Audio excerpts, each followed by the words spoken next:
Welcome to Lynn Cullen Live, talk radio without the static. Email your questions and comments to lynn@pghcitypaper.com. And now your host, Lynn Cullen. Hey there, and welcome to yet another rendition of the Lynn Cullen Still Live program. This one for the date of May 5th, 2020. And if you detect a slight exhaustion in my voice, I guess it's because it's there. It is a Tuesday, so I am going to assume that my sister Susan's on the other end of the line. Suze. Should I scare you? That was a slight adjust. Well-timed, because it wasn't excessive. But, yes. Hi, how you doing? Hi. I'm doing okay. Got up early, took a nice cold walk in the refusing spring of Wisconsin. Well, tell me, it's refusing here, too. I mean, we had a sort of nice... This has to be one of the coldest Mays. Well, it's only 5 days in, but it's cold. Yeah, and going to be cold. It was 39 this morning when I was walking. I saw that we actually have a low predicted of below freezing on Friday, and I've already planted everything. I told you. Don't worry. You know what? It'll be okay. These are hardy little guys, I can tell. All right. Well, you can put a sheet over them, too. I know, but you know what? I'm too lazy. I don't think I will. It's do or die. These are tough times, as you know. Yeah. So here's a problem. I've got nothing that's not dire. Well, of course you do. I mean, how could you possibly have anything that wasn't dire? Well, but I was thinking... This is news? Jesus, though, it's dire. Well, did you see the ad? Did you see the ad, though, that drove Trump nuts? Just drove... The ad was called... The Twitter stream starts, and it just gets more and more and more apoplectic. It's just, I mean, that made me happy. Okay, you can tell people. Go ahead. Okay, well, he's deranged. The president's deranged. At 1 a.m., he was having a Twitter fit because he had seen a ad put out by this group, the Lincoln Project, which is a bunch of never-Trumper Republicans. Well, it's Kellyanne Conway's husband, George, and a bunch of other ex-Republicans. Well, a lot of, right. And they've been putting out ads, which are really, really powerful, anti-Trump ads. And this one was called Mourning in America, a takeoff on Ronald Reagan's line about, Mourning in America, meaning M-O-R-N-I-N-G. And this one, of course, is Mourning, M-O-U-R. And it just shows a country devastated and his lack of leadership. And it ends with the question, will there yet even be a United States? If this goes on for 4 if there's 4 more years of him, yeah.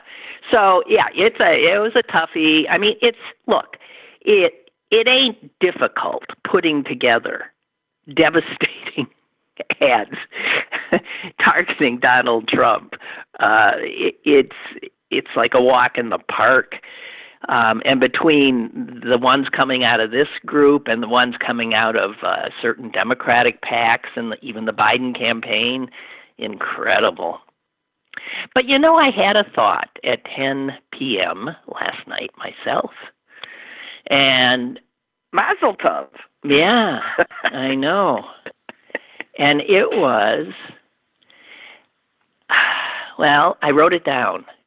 It was simply this. You know how some of these things you write down at 10 p.m. don't, sound brilliant at 10, and then you look at them in the morning, you go, yeah? Yeah.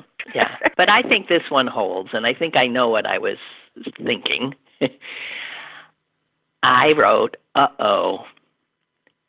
these could be the good old days in just a few months.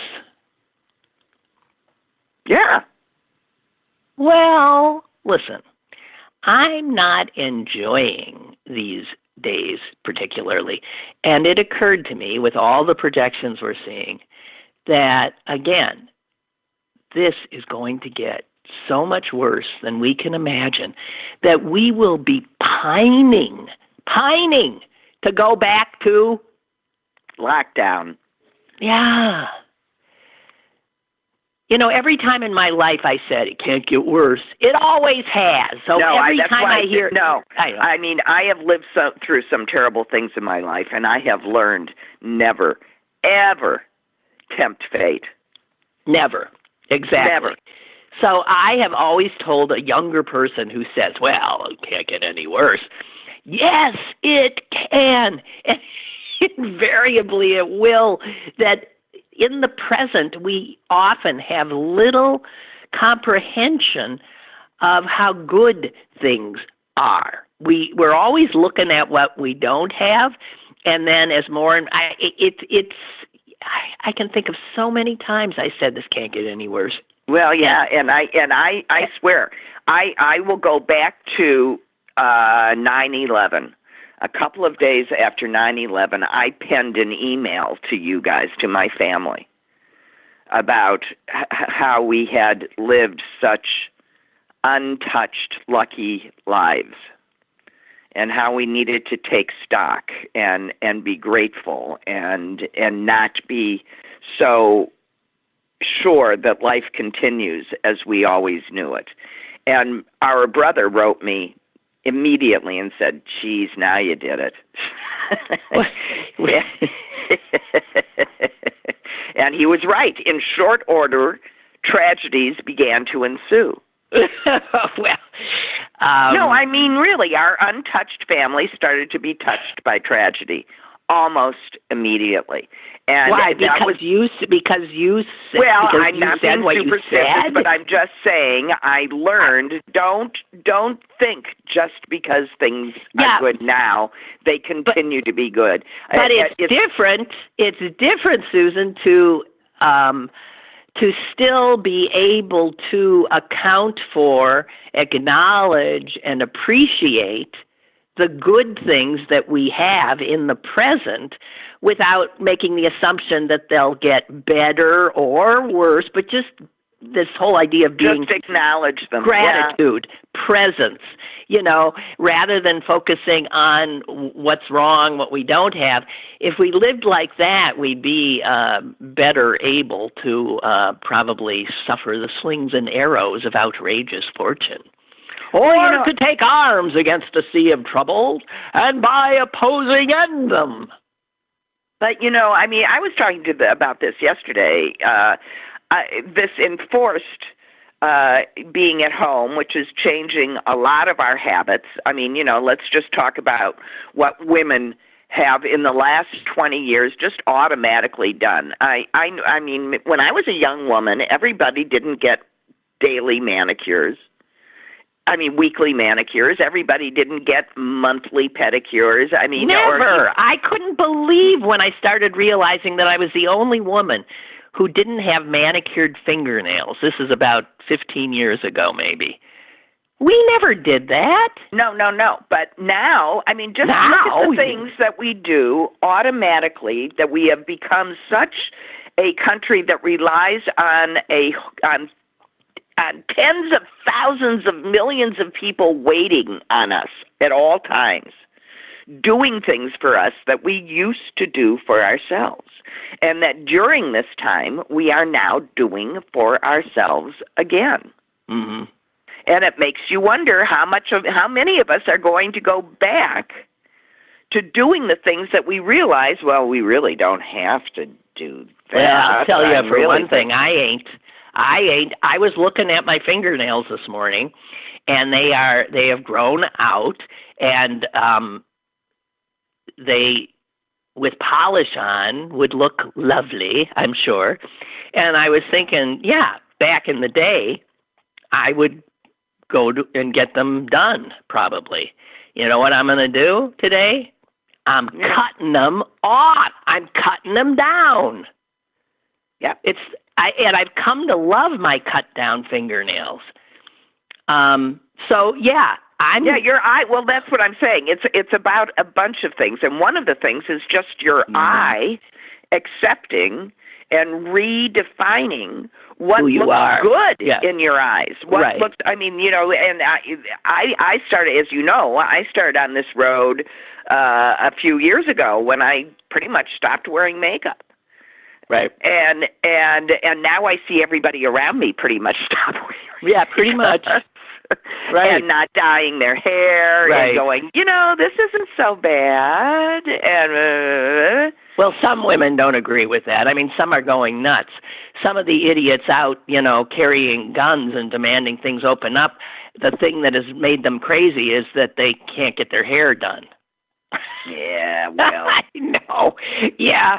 Well, I hear you. And all the time that women have wasted in terms and money, of clothes and money, and all of that, tell me that we're not all wearing essentially at the most, 8, 10 items of clothing in our closets? That's right. Not even. I don't think I'm wearing anything that hangs. Okay, right. So yeah, and the other thing I've noticed though is that I do more dishes than I ever have. I mean, the dishes keep piling up, and that's because I don't go out to eat as much, and I have to manage for myself here. So that's one thing that I do seem to be doing more of, but. Yeah, I'm doing a lot of vacuuming and cleaning of toilets, which I previously did not do. No, I know. And I would like to say that our mother has managed this quite nicely. She just has me as a slave. And her standards of cleanliness are impossible. Well, no, she's doing me the favor of going, forget it. If it's a choice between her helping me and my doing it. I finally dusted my living room yesterday and cleaned much of it. I hate cleaning. Now that's something that I just hate cleaning. It is, although the end result is satisfying, but it takes too damn long to get there. Now vacuuming, I like. It's like raking. It's like, you see something very wonderful after not a lot of exertion. It's not true of raking. Yeah, everything you can see that everything is cleaner, and if you have a dog like mine, you have a satisfyingly full bag of hair. Yeah, oh God, unbelievable. So here's some other thoughts I had. None of them are happy. This one almost took me down, almost cut the knees out from under me, and I actually had it this morning. I was imagining some worst-case scenarios, something I'm sure all of our heads go to every once in a while. I was imagining this or imagining that. What if so-and-so got ill? What if blah, blah, blah. And I thought, oh, my God, do you know, I might never hug or be hugged again. Yeah. Unless you want to pack up your dog and come here and live with us. See, but that's not something you can you can hug mom. The sensation of another human who you care about holding you. For those of us who are alone, that is something that is increasingly something that I am missing and thinking there could be a time when I'm really in distress where that is what I need and I can't have it. And in fact, I might never have it. The idea, looking at my son who stopped by in the backyard last night, not being able to hug him. It's to me almost unbearable. Okay, so I'm going to say something to you, Lynn Cullen. If that's how you feel, and that's the way it's going to be, have Sam take a shower and give him a hug. No, not yet. You're making me sneeze.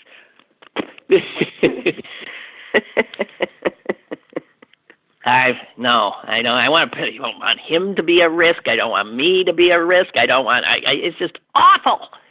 Anyway, Barbara says this: as I listen to you, I often use a buffer to buff. Oh, I see. You do a manicure while I'm doing the show. I often use a buffer to buff my nails, and I use I want one. And I use a white pencil made for nails, and my short nails have the look of a French manicure. I have never had a manicure or a pedicure. Oh, my God, Barbara. And do not intend to. I recommend giving my method a try. Lots of different kinds of buffers are available. She says especially at Sally's. I thought you've been... Yeah, okay. Well... All right. I don't even like bothering with it. I just cut them off. Cut them off. Well, I'm sure she does have short nails, and she has a white pencil that you put underneath the tip, and it brightens it up a little bit, and then you just buff your nails so they have a little natural sheen. That's all. There you go. All right. So, can we move on to more depressing things? Oh, sure. Let's do it. Okay. Oh, no, this isn't necessarily depressing. This is something that I've noticed. I want one more thing I've noticed. But I have noticed that in a lot of obituaries, and these are mostly in the local paper, when I see the obituaries in the local paper, there is almost no mention of COVID-19 as the cause. And, in fact, there are obits that say not so-and-so, not by COVID-19. The natural causes, goddamn. Right, and I'm wondering, is that because people find is it shameful? Why would you not acknowledge a death because of this virus? It's almost as though we didn't have that, she didn't have that, he didn't have that. Well, I don't understand why people would shy away from. Well, it might be the same thing about, when people find out that you've got lung cancer and they ask you if you smoke. People are going to tend to blame people for being sick from this, for not doing what they needed to do to keep themselves unsick. And I think that people might, feel like they deserve to. People might feel like they deserve to get it. And there's also, excuse me, but there's also a racist thing to it because people, are getting mad at Chinese people over this. Yeah, but why would... I don't know. Those are idiots, Yeah, I know they're idiots, but... Although, did you see those killer murdering... Susan, did you see those murderous hornets? Yes, I know. Your mother is very upset about the murderous hornets. They're coming from Asia, I'm telling you. And they're going to eat our little cute honeybees. Our little honeybees are going to take their heads off. And feed their bodies to their young. I know. It's as awful as it can be. But, tell Mom not to worry about that, honest to Pete. No, I'm going to put her on a leash, I have to tell you. I go to all of this trouble to keep us safe, and then anybody comes anywhere near us, and she goes running out of the house to say hi to him. Yeah. You know, the lawn man's here. I got to say hi. I said, no, you don't. And then she can't hear anybody, so she keeps advancing on them. Yeah. And then I'm running out of the house and throwing my arms around her and screaming halt and... Well, it's hard to... I had someone come to do some work in my front yard. What had passed for grass for 25 years finally gave up the ghost, and it was mostly like a muddy mess. My my supposed yard. So he was going to pull it all up and put down some seed. And I went out to say hi and talk, and all of a sudden I realized at one point I was standing like a foot away from him as he was showing me the bag of seed. You see here, it says blah, blah, blah, and, and we're just talking up like we normally talk. Because you forget, you fall into normal human discourse. It's one of the dangers of starting to ease up. That's right. The minute you do, you get a little comfortable. You forget for a minute. I'm seeing that. So yeah. So it's a problem. I've decided that I'm hanging a mask off of every doorknob, so that when she goes out, she's got a visual reminder to put I said, at least put a mask on, and that'll help you remember. Please, at least put a mask on. And that, to which she says, I don't have anything. And I said, Mom, that's not the point. That is just not the point. No, she doesn't get that? We have to stop making judgments about what we have and don't have. We simply have to wear a mask. That's all. Don't just do. And she doesn't know. We don't know what we got and what we don't know. We don't know. And that's the part that's difficult for me, is to constantly be in a position of having to enforce rules with someone that I love, who doesn't necessarily remember. Is she looking at you now like a jailer? Yeah. Oh. And I'm apologizing a lot because I'm yelling at her. Oh, don't yell. Well, you know what this is. Sorry, audience, but and I want you all to remember this, I've said this before, but when you raise your voice to talk to someone that doesn't hear very well, you have to constantly remind yourself that you aren't angry, because you are sending a message to your brain that you are. And it's very easy to go from talking loud to yelling, and I have to be constantly on guard. All these things that you learn. One is learning. Yeah. You know what? You know what I'm doing while I'm talking to you? I'm not buffing my nails. Are you doing your puzzle? No. Although it's almost done again, working blind. I'm almost gonna do it. So I found those incredible masks in my basement. Did I tell you about that? No. Oh, I was doing my laundry the other day, and I opened up a cupboard that I never have opened in a million years, and I thought, what the heck is this stuff? And I pull out a bunch of corroded C batteries. I pull out something that says it's a TV, AM, FM crank weather alert radio. And I thought, geez, this must be a first aid kit. This must be my, stash for the end times. And I have no memory of when I would have gotten this. And then I pull out these two plastic things, and they're masks.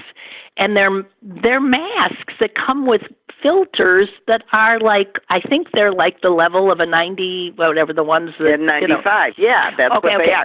Well, send me my mask back. No, wait. So, but I don't know, and the company that made them, I bought online, is out of business, so I have no idea of their efficacy or how to use it properly.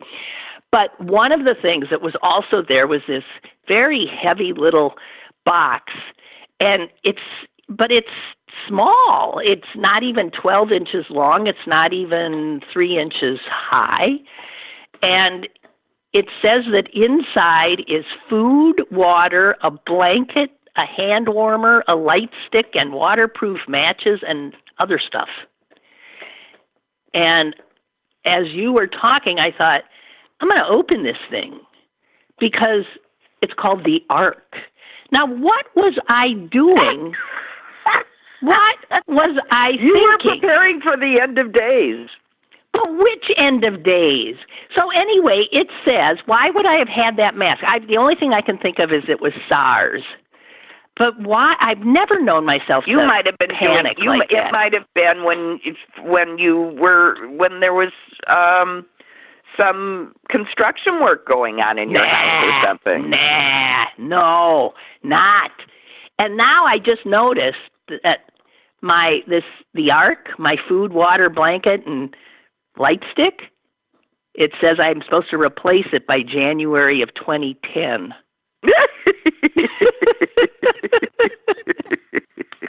Well, you take after your mother. That's all I can say.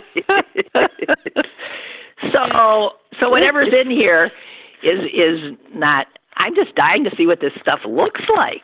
Well, open it up. I'm trying to, but I'm holding a phone too. Okay, wait. Shit. Well, anyway, yeah, I'll keep trying to pull at my Ark here. New, super, it says, the Ark.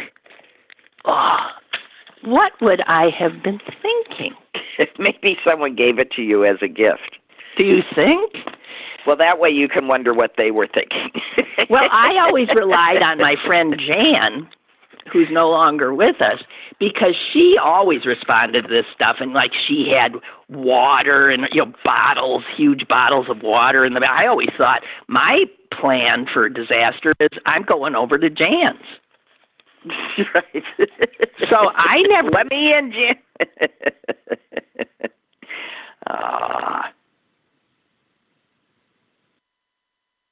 So, hello? Ninu? Did I just lose you? Hello?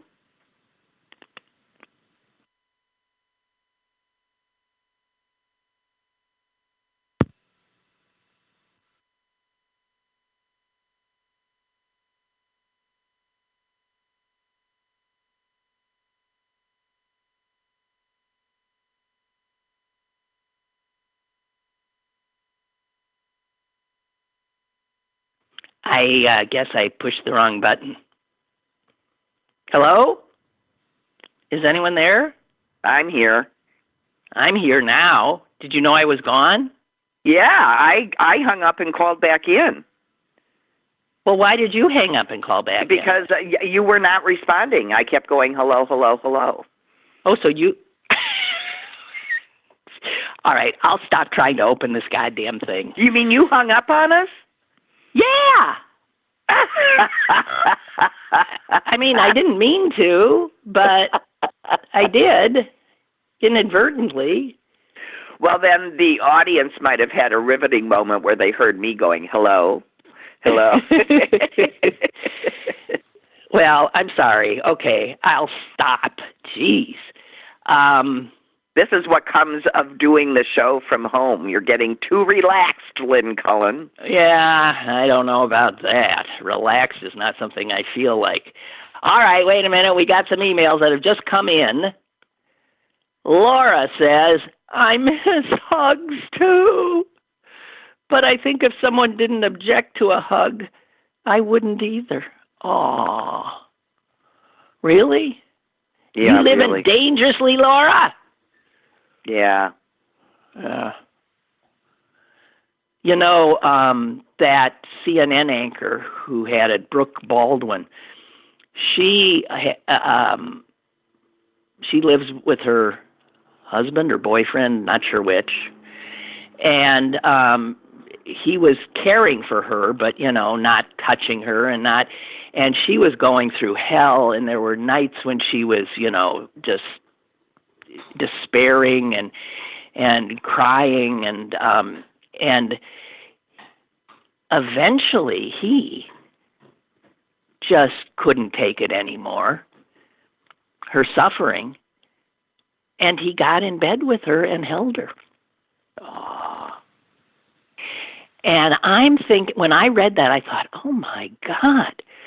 Now that's a true act of love. But obviously, then he's saying, "I'll get this too. It's okay, but I can't bear this. You being alone. I'd rather be sick than not being able to hold you." Yeah. And so, well, I haven't heard about him, but she's recovered. She's back working, and she looks good enough that I'm assuming her boyfriend / husband, whatever, is okay or whatever. But I think, does she know that she's got a good one? Yeah, now. You tell me. Does she know she is loved or what? Right. Wow. Leslie Stahl had it too and was in the hospital for a week. Yeah, I saw that. Incredible. And she's an old geezer. Yeah, I know. New York is just like a bad place to be. I know. I so worry about Beth. Anyway, Russ says a little off topic. That's okay, Russ. I'm not sure what the topic even is. Who was the guy when you and Doug were on the radio who would always do a top 10 list? Aw, that was Rich in the North Hills. Is he still around? Don't have a clue. They were very funny. Hi, Susan, he says. Hi. But, I think what happened with that caller, who was very clever, droll, funny, he refused to get a computer. He was one of these real Luddites. And I think I definitely lost him when I got off radio and went onto the internet. So I have no idea. I wish I could, but that is who it was. It was Rich in the North Hills. He lived with his mother. I met him a few times. He was an unassuming looking guy. You would never know there was this, really comical character under the facade. But yeah, I cannot give you an update. Okay, I have only one thing to say about that. You mentioned that he lived with his mother, and I'd like to point out that so do I. Well, you do now. But so do a lot of people who had no intention of living with their mothers. No, I'm watching a lot of young people. A lot of people are moving into their parents' homes with their young children. And I'll tell you why. They're doing it because they need childcare because they're still working. Yeah. And honestly, I've been trying to get my son and my daughter-in-law to pack up 2 cars and move here and do the same thing. I don't know how long they can hold 2 full-time jobs and homeschool and be the total support system for 2 children, Well, but there's that. How do you bring them all together? I mean, they'd have to come do a easily 2-week quarantine in the same house. Well, they've really been in their house. They don't even go to grocery stores. Well, they've only been in their house in their backyard. I really wouldn't worry about it. These are the decisions we're going to have to make because this is going to go on, folks, for at least a year, if not more. And we've got to have strategies for being able to get through it. And along with that comes risk assessments and what you need to do in order to continue to do this as safely as possible and tend to, all of your needs. Just staying alive and eliminating all risk might not be the optimal thing. Staying alive and having some risk so that being alive is worth it might be a different thing. Well, I'm telling you, being alive in this time, in this day and age, is a risk to start with. I mean, very few of us are literally stuck in our homes. I'm out. I'm out every day, more than once, usually walking. The dog, interacting. Stuff comes into my house, which exposes me in some respects. Oh, yeah, we had to have a water heater installed yesterday. Yeah, okay. Well, who the hell knows? back to my email, Suze. I haven't had to go, little Tony says, I haven't had to go get a haircut in decades. I got a Flowbee. What's that? I have no idea. Flowbee? I just give myself a buzz cut when needed. It might not be the best of haircuts, but haven't had to pay for a haircut in years or make an appointment. It sure comes in handy during this, you bet. Well, here again, you guys, damn it, you have no idea how much easier your lives are. Because and you get to do anything. You can shave or not shave. You can be bald or not bald. You can wear your hair short or long. Anything is considered okay. You can be fat. You can be walking around with your pants slung underneath your belly button sticking out through your third button, and everybody still thinks you're cute as a bug. So I'm just suggesting that women stop it. Stop buying into it. I think we're every bit as cute as all of those men. Yeah, I do. Well, Ella says, we just gotta be nice to ourselves. Okay, go ahead. Ella says, I love holding my 3-foot teddy bear. So that's where your hugs are coming from. I understand that. I got my lunatic dog. Yeah, but that's not a human being. I'm sorry. Little Tony says, Rich was a great caller. What a memory. I can still remember his voice. Yeah, it was a funny voice. It was a sort of a droll, God. But see, I don't know. Like so many funny people, he was a little odd in that he just refused to head where the world was taking him. Okay, here's what else I have here. I got stuff. So this is daunting. The administration, it's sort of funny to use any verbiage that suggests that there is an administration that, is functional in this country. Anyway, it says here the administration is projecting that we will have around 3,000 deaths a day in just 3 weeks. That it's going to just keep going up so that by June 1, we will have 3,000 deaths a day. By the way, right now, we have half of that. So even the White House, their numbers show a doubling of daily deaths by June 1. And the projections anticipate we'll be doing 200 new cases a day by the end of this month. We are now seeing 25,000 new cases per day.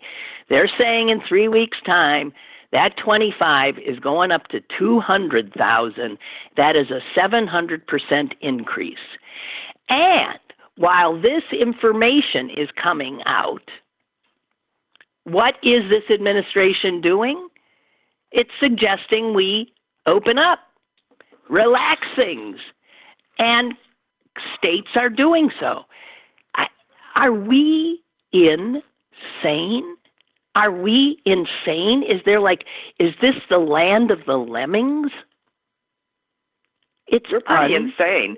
I actually read someplace that someone was heard to say it's a good thing Obama wasn't president now because he wasn't a billionaire and he couldn't afford to send checks for $1,200 to everybody.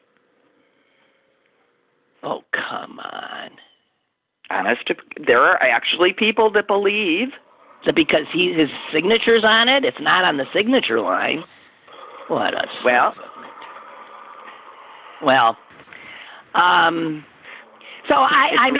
we're just heading for oblivion. We will never, because of the stupidity that is rampant in this country, ever get this thing under control. We don't have the wherewithal. to do what is necessary, even if that, foregoing hugs or having a rough time or being isolated for perhaps months. Or being and months terrified and because months. you don't have any money or a job, or are worried about a roof over your head, or there's real issues that people honestly have. We are living very comfortably in our discomfort, and there are millions and millions that are scared stiff, and they might be scared of dying, but as the old song says, they're just as scared of living. A Flowbee is that infomercial thing you attach to your vacuum cleaner hose. What? And cut your own hair with. What? Oh, and it just sucks the hair right into the vacuum cleaner. What? I don't even understand. Milton has sent me a video. I'll look later. I'm sure it'll make me laugh. Oh, okay, and on breaking news, our president is going to allow Dr. Fauci to testify before the Senate, but testifying before the House would be, quote, a setup. Well, yeah, that's not breaking news, is it? No. He's letting him do the Senate because the Senate is Republican-controlled. He won't let him testify in front of the House, where the Democrats will be leading the questioning. Fauci, by all indications, will be a goner before this is over. He cannot continue. It ain't going to work. There's too many people in Trump's camp, including Trump, who are actively trying to blame him now, undermine him, misrepresent him. I don't know how that guy can... I don't know how he gets up every day and goes in. He's an old guy, But he looks so healthy. He doesn't have an ounce of fat on him. He looks strong as hell. He looks exactly like he did during the last pandemic, and that was a decade ago. Well, he's, this poor guy, I don't know. And I didn't even know Trump did this Fox News thing in sitting at Abe Lincoln's feet in the Lincoln Memorial on Sunday. And I just want to say that is a breach of that space. By law and by the Department of Interior law, that space is never to be used for anything like that. Yes, obviously, the steps of the Lincoln Memorial can be used as a stage for incredible events, but you cannot go inside and use it as a backdrop. But of course, Trump can, because he calls up his Interior Secretary, not ours, a former donor, and of course a oil and gas lobbyist, and he said, "Hey, can you I don't know what you have to do, write a little memo or something, but we want to do that there, so you get to do it." There's also a disquieting piece somewhere about Trump's son, Junior,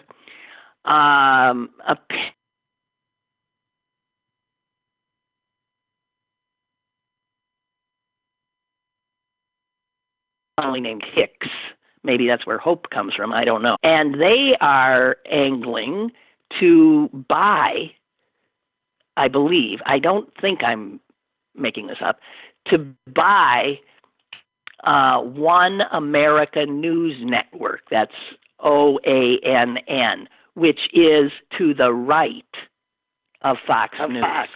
Yeah. And that Trump, who has been increasingly upset by Fox News and has called them out and has even called them fake news, as he looks at the future, and this is no surprise. I mean, I know I talked about it, years ago, that we will never be rid of him. He will finish his tenure one way or the other in the White House, And then he will launch the Trump television network. And he will be a constant presence. You know that. Oh, yeah. He ain't going anywhere because he's addicted to this. God. So I'm just saying it's unsettling, but they're clearly already moving in that direction. And Sean Hannity, of all people, apparently last night came out on his show and excoriated the armed protesters, which is, moving away from Trump to, or trying to give Trump cover. I'm not sure, but he was saying, I guess, I didn't see it, Hannity apparently was suggesting that they are putting the police officers' lives at risk and that they should stop doing it, that it wasn't a good look. So over there on the right, the nut jobs at Fox are being outflanked by these white nationalists and their scary terroristic intimidation tactics at state capitals. It's again the GOP throwing in with bad people, thinking they can control the narrative and losing control. It's what happened to them with Trump. Right. And it's happening. It's going to happen to Fox. They will be outflanked on their right. So if you think Fox was bad, again, never say it can't get any worse. Oh, yes, it can. This whole thing reminds me of Ghostbusters, frankly, where the demons have been let out and nobody can put them back in. Yeah. Oh, little Tony. I mean, when you look at those people that are screaming at cops, and they're known white terrorists. Well, you saw a security guard was already killed. For asking someone to put on a mask.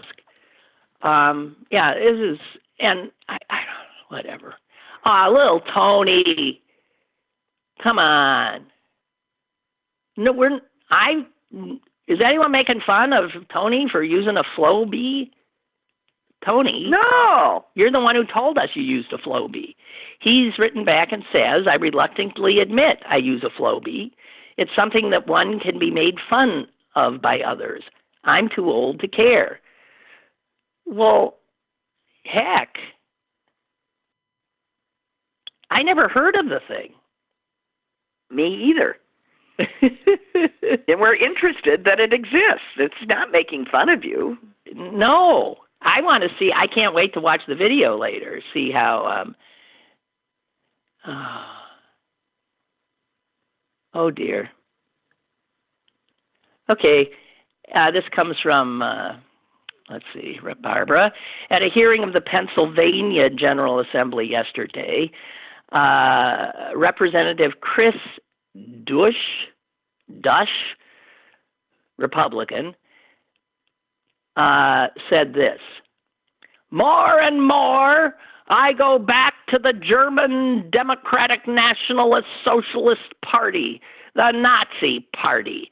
I go to the Union of Soviet Socialist Republics, the USSR. This is a socialist playbook. He was talking about the governor's, mitigation efforts. Jesus. These guys, unbelievable. Yep. Well, and here's good news. Oh, I'm so happy. I am so happy. Guess what? A reason to look forward to August. Carnival Cruise Lines plans to sail again starting in August. They intend to have 8 of their wonderful ships setting off from Galveston, Texas, Miami, Port Canaveral. Are they out of their frigging Who's getting on minds? these ships? You tell me. I mean, I don't know who wanted to get on a ship 5 years ago already. Well, we knew they were did, floating apparently. Petri dishes, but who would get on one now? I mean, what happens if something happens and you're stuck at sea because nobody will let you dock? I can't even imagine. How could they even be allowed to? Listen to this. Parent company, Carnival Corporation, is in strong financial shape. It has raised nearly $6 billion in debt and equity since the crisis began.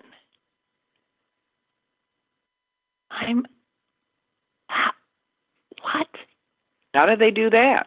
You tell me. I don't even know. I mean, I heard that some of them were putting in for the stimulus loans, and people were upset because none of them fly under a United States flag. So I don't know. They pay no taxes, so I don't know why we would be bailing foreign corporations. No, it says, it was not eligible for loans because, yes, it's incorporated in Panama.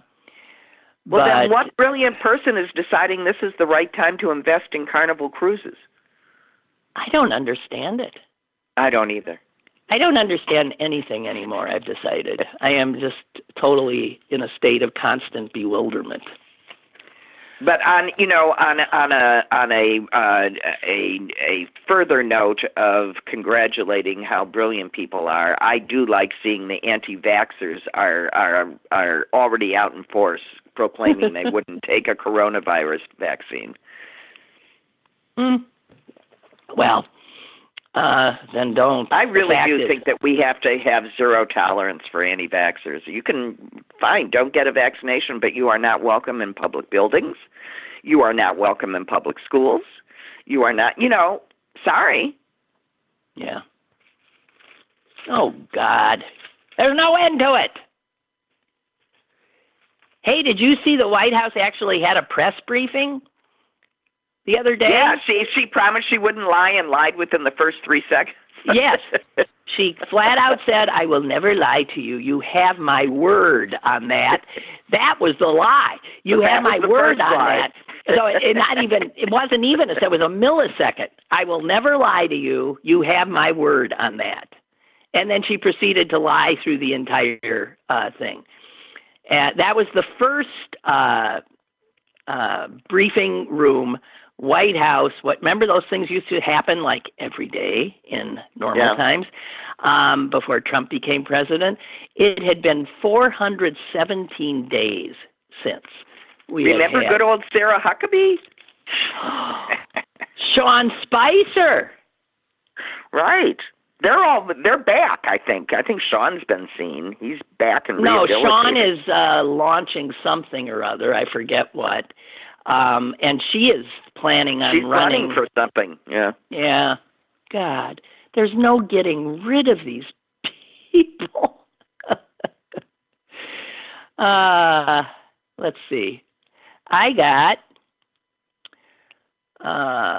Oh, it's too depressing. I don't want. I have all this stuff and it's too depressing.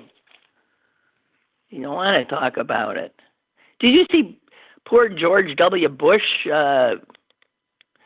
showed up the other day and he did a video tape of, I'm not sure where it aired but it was calling on Americans to come together and to unify in these catastrophic times.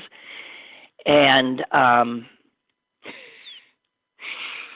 the current president, of course, saw that as undercutting him, and in a rage tweet directed at George W. said something, by the way, where were you when I was getting impeached? Was that unity? What about that partisanship?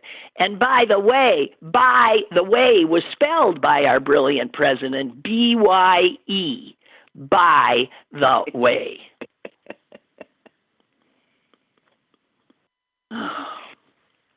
So one of the callers or emailers said that she had worked at a very exclusive Washington private school, and she was aware that they had gotten some of this money, and they have a big endowment, and she was questioning them. And where this money is going is insane. We know that 300 publicly held companies got their hands on the money. The little mom and pop stores that were really, in our eyes, the proper recipients. The ones who were supposed to get it. Most of them certainly did not get it. And I had a conversation last Friday with a friend who is an elder in her church, and they had a meeting because they are technically a nonprofit. They were technically would have been potential recipients, and they had a meeting about whether they should apply. This is not a rich church by any means. And they decided, and my friend said it was just a fascinating discussion, because they could certainly use the money, any money they would get, but they're true Christians. And people kept coming up with concerns that there were needier nonprofits with fewer resources, and that if they applied, the church, they would be taking potential help and aid from the needier nonprofits. And so her church decided not to apply because they lived their Christian values. Not so much for these fancy-dancy private schools like Sidwell Friends. Is Sidwell Friends affiliated with the Quaker Church? I don't know. Sounds like it. It does. Sidwell, which I assumed the emailer was talking about, Sidwell got over $5 million. Well, if I can interrupt, yeah, go ahead. And they have an endowment of roughly $50 million, and their parents pay like almost $50,000 for every year. These are not people in dire distress, and unlike my friend's church, they didn't think about anything other than themselves. And let's go get it. They released a statement out of a commitment to our faculty and staff, who the emailer said were all being paid. There was no problem. There's no furloughs. There was no problem continuing to support the faculty and the staff. I'm sorry. The parents who use that school should have something to say about this, and they ought to give them hell. But that is the school, as you know, that Obama's two girls, I know. And Chelsea Clinton went, and also another school that got in D.C. was St.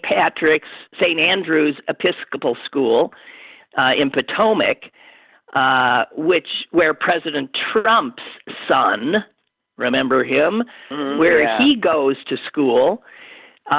They too have a sizable endowment, and they got money and ain't giving it back. On the other hand, let me just say something, Lynn. Some churches have simply gotten money without even applying and have kept it. We know one that's in upstate Wisconsin because we know someone that sits on the board, and they were terribly upset. The money just showed up in their account. They didn't even ask for it. So they're just giving money to churches. Well, some of these prep schools, these fancy dancy prep schools, when it was determined that they had gotten this money, were embarrassed. The Latin School of Chicago sent their money back. The Middlesex Boarding School in Boston sent it back. The Episcopal High School in Alexandria, Virginia, sent it back. Susan, you'll know the John Burroughs School. In right? St. Louis? Yeah, they should have. Yeah. Did they got it back? over $2.5 million. They have an endowment of more than $50 million. No, they have not sent it back. Shame on them. So that's where all of the wealthy people. Yeah, I thought so. I thought that was. Yeah. So there you have it, and even Mnuchin, our wonderful Treasury Secretary, is posted on Twitter. This is the way the Trump administration works. They just tweet. And Mnuchin tweeted and saying wealthy schools that accepted these loans should give them back. He tweeted, "It has come to our attention that some private schools with significant endowments have taken the loans. They should return them." Most are not. Well, I feel that way. I mean, like about Washington University in St. Louis as well. They've got people on furlough, and they are relying on them. They say, you'll be fine. You just go on unemployment. The government will pay you. You'll have the same amount of money. And they're sitting on, billions of dollars. And, I find that so offensive. This is a wealthy school that spends all of that money buying up property in neighboring towns, taking and making money off of it and taking them off the public the tax school rolls. And can we, all these places and where by these the way, universities give us are, taxpayer money to boot. Yeah. And so it's really offensive. I know. I find it offensive too. And Pitt here and CMU and all of them, we keep them up. Granted, it's a symbiotic relationship. They do a lot for the quality of life here, but damn, they make no effort to the stress to be good community taxpayers. citizens, which I find offensive. They hold an ouch, and a really huge place in any given community, and they misuse what they have the ability to do. I mean, they should be grateful to the communities in which they sit. And instead, they impoverish them. Often. So Aaron was listening to me trying to open the Ark, and this is his reaction. Oh, my God, that silence. And Susan's War of the Worlds, like, hello? Is anyone out there? Was scary and hilarious. I thought maybe you were sucked into the Ark, never to be seen again. I knew that was going to sound funny. Thank you for reporting in. Okay. Tony says, I didn't think you or Susan were making fun of me. Well, good, because we weren't. And Paul writes, thank goodness the network name MeTV is already in use, so Trump can't take that one. Oh, it'll be Trump TV, Trump Television Network. Barbara sent this. Turns out Carnival Cruise Line did get a backdoor multi-billion-dollar bailout from the Federal Reserve. Really? Well, they need to get. We need to, shame what is this? The Wall Street Journal reports that the Fed's March push to throw tons of money into the markets was a nice way of bailing out Carnival by creating a cheap lending market to move the failing company's debt around. So that's what they said. They screwed around with their debt. According to the Wall Street Journal, the cruise line company was dead in the water when it began looking to borrow billions. They found a crew of hedge funds willing to offer up $4 to $6 billion at an annual interest rate exceeding 15%. Oh, my God. And potentially give the lenders a stake in the company. But when the Fed entered the picture, offering up billions that now included loans to companies with investment-grade ratings, well, they were able to lower, so they got hold of that money. So they do have our money. Yeah, I'm not surprised. On his business news show, CNBC's Jim Cramer, not known for being a wide-eyed socialist, called the bailout of Carnival Cruise Line a disgrace, explaining that if the government is arguing it has a finite amount of resources for bailing out our economic engines of business, why would someone give money to a failure or a cruise line? Asking out loud what the logic was, Kramer wondered if big bailouts from the Federal Reserve were limited to companies run by Mickey Artisan, who is the chairperson and longtime pal of Donald Trump. So there you have it. The fix has always been we should never be surprised. And Allegheny County's latest numbers, which come out daily at this time, are now, as we know, multiplied by 10 for cases. 1,375 cases, 109 confirmed deaths. Okay? That's what I got. Good. Not good. But it's going to get worse. Worse.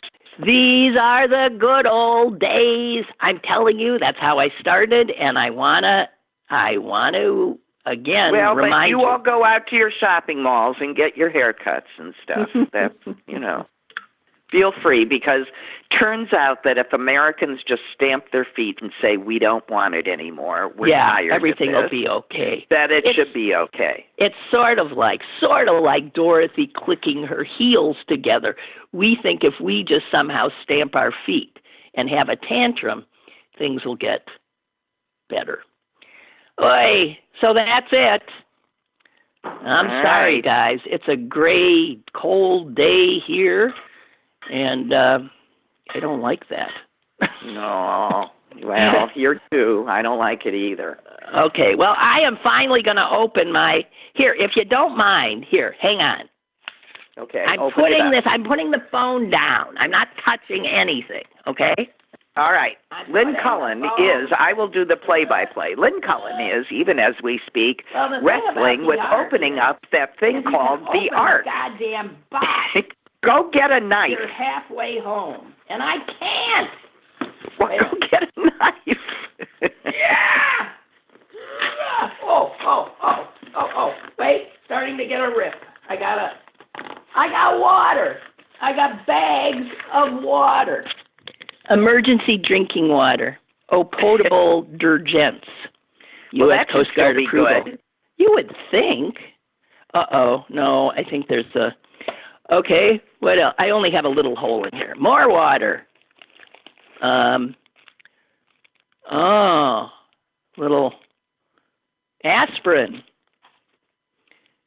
And a blanket. I got one of those silver blankets. Well, that's still good. That's still good. I got... here's a candle. Light a candle. I have my candle, and I have my heat factory. It's just something, it's like a hand warmer.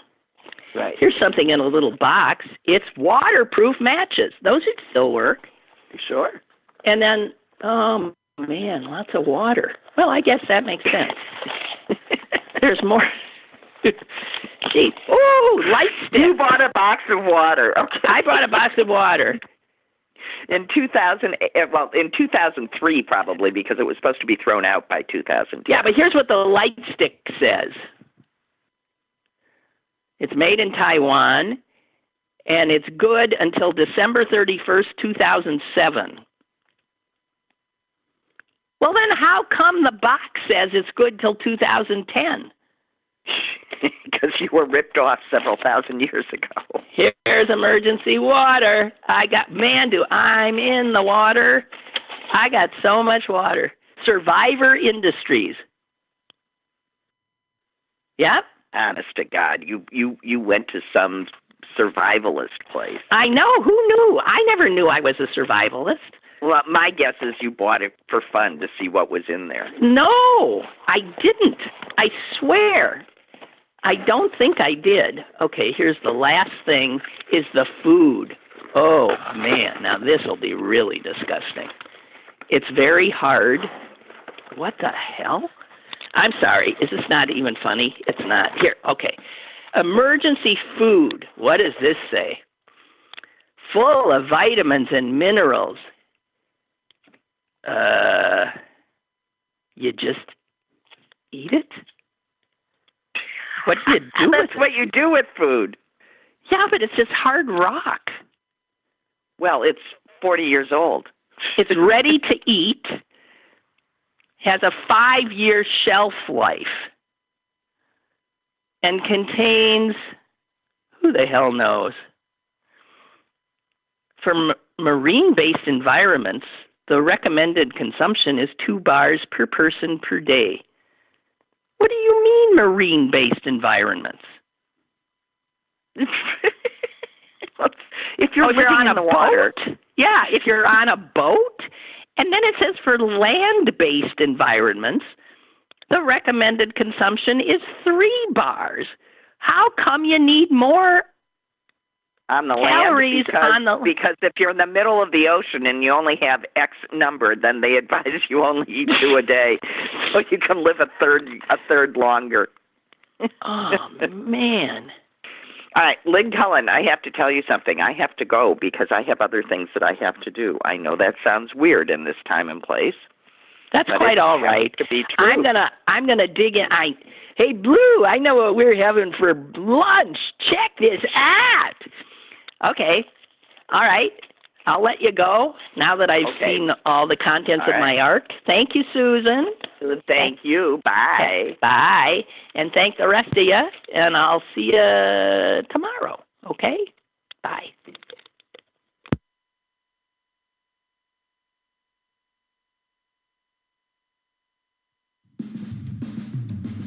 Lynn Cullen Live, Monday through Friday from 10 a.m. to 11 a.m. and archived at pghcitypaper.com. The opinions expressed on Lynn Cullen Live are those of the host and do not necessarily reflect the viewpoints of Pittsburgh City Paper or its advertisers.